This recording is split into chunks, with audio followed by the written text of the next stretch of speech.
AQSh qurolli kuchlari Eronga qarshi ketma-ket 13-chi tungi zarbalar seriyasini amalga oshirganini ma'lum qildi. Zarbalar 2 soatdan ortiq vaqt davom etgan. CENTCOM kuchlari Eronning harbiy qo'mondonlik markazlari, dronlar saqlanadigan inshootlar, aloqa tarmoqlari, qirg'oqni kuzatish punktlari va dengiz infratuzilmasi obyektlariga zarba berdi. Bu choralar Eron tomonidan Hormuz bo'g'ozi orqali o'tayotgan tinch dengizchilar va tijorat kemalariga nisbatan yuzaga kelayotgan xavfni yanada kamaytirishga qaratilgan, deya bayonot berdi AQSh markaziy qo'mondonligi. Rossiyada yurgan yurtdoshlarimiz diqqatiga. Sizga quyidagi xizmatlarimizni taklif etamiz. Registratsiya, patent, трудовой договор, uy davleniya va boshqa turdagi dokument xizmatlari mavjud. Turkman fuqarolarga 1 yillik ishchi viza. Murojaat uchun ekrandagi raqamlarga WhatsApp, Imo, Max, Telegram orqali aloqaga chiqing.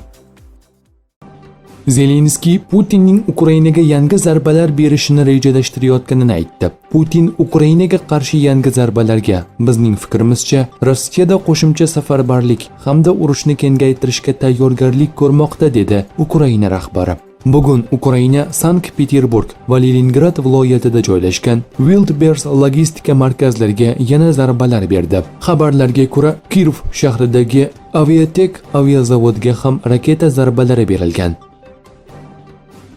AQSh prezidenti Donald Trump bugundan boshlab Eron hujumlari natijasida yetkazilgan barcha zararlar AQShda muzlatib qo'yilgan Eron aktivlari hisobidan qoplanishini ma'lum qildi. Isroil AQShning Eron infratuzilmasiga jiddiy zarar yetkazadigan kampaniya boshlash niyatida ekanligi haqida xabardor qildi. Sionistik ommaviy axborot vositalari.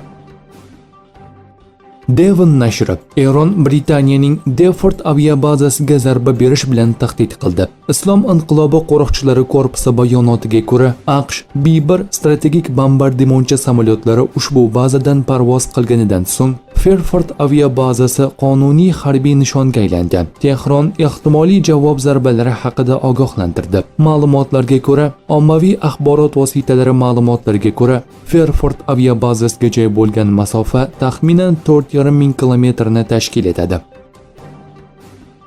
Ommaviy axborot vositalari xabarlariga ko'ra, Eron Quvaytdagi Mahboula S elektr stansiyasiga zarba berdi. AQSh infratuzilmasiga kuchli zarba berildi.